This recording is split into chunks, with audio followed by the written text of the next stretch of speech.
this video, how to check a cabin air filter by a Mazda CX-3.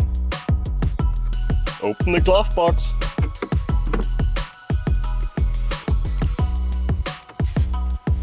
Push the left side and the right side at the same time together. And the thing comes out.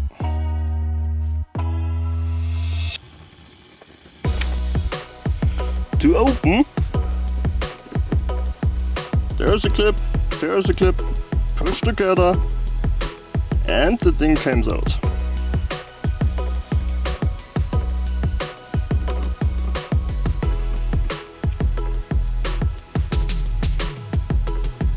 Looks not bad. That's fine. It's okay. And back in.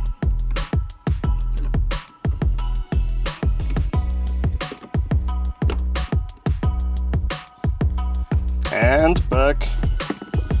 Push together. And it's in.